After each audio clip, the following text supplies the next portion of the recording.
আর্যর বাড়িতে নিজের বিয়ের নিমন্ত্রণ করতে এসে এ কি হলো অপর্ণার? হ্যাঁ দর্শক, এমনটাই দেখতে পাবেন নতুন গল্পে। বিস্তারিত জানতে চ্যানেলটিতে লাইক দিয়ে সাথেই থাকুন, ভালো লাগলে সাবস্ক্রাইব করে রাখার অনুরোধ থাকলো। নতুন গল্পে দেখা যাবে যে আর্যর মা অপর্ণাদের বাড়িতে আসে আর এসে বলে, আমি জানি তোমরা দুজনই দুজনকে ছাড়া ভালো থাকবে না, সেটা আমি খুব ভালো করেই বুঝতে পেরেছি, তাই এত রাতে আমি তোমার কাছে ছুটে এসেছি।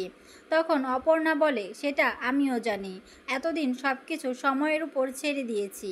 আমি ভেবে নিয়েছিলাম আমার ভাগ্যে যা আছে তাই হবে, আজও আমি সেটাই মনে করছি।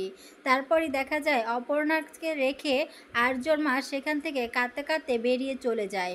ওইদিকে দেখা যায় অপর্ণার মাও কাঁদতে থাকে। আর তারপরেই অপর্ণার বাবা আসে, তখন বলতে থাকে যে অপু কোথায় গেল।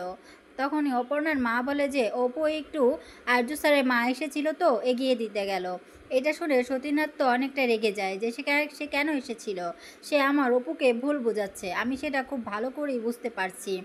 তখনই অপর্ণার মা বলে, আমার তো মনে হচ্ছে আমরাই আমার মেয়েকে বুঝতে পারিনি, আমরা মনে হচ্ছে যে আমরা ভুল করছি, আমাদের ওর সাথে একবার কথা বলা উচিত।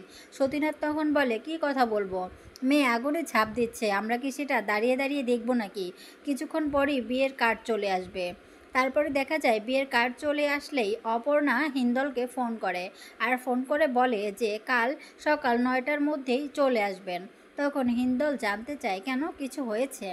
হিন্দলকে তখন অপর্ণা কিছুই জানায় না।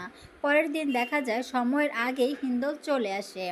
ওইদিকে অপর্ণাকে সবাই জানতে চায় কোথায় যাচ্ছিস, কিন্তু সে কিছুই বলে না। কার্ড নিয়ে দেখা যায় অপর্ণা সোজা আর্য স্যারের বাড়িতে চলে যায়। অপর্ণাকে দেখে তো আর্য স্যারের চোখ কপালে উঠে যায়, তার চোখে মুখে ছলছল করতে থাকে পানি। অপর্ণা তখন বলে, এই নেন বিয়ের কার্ড, এটা আমার বিয়ের নিমন্ত্রণ রইল আপনাদের সবাইকে। তখনই দেখা যায় আর্য স্যারের চোখ দিয়ে পানি পড়তে থাকে।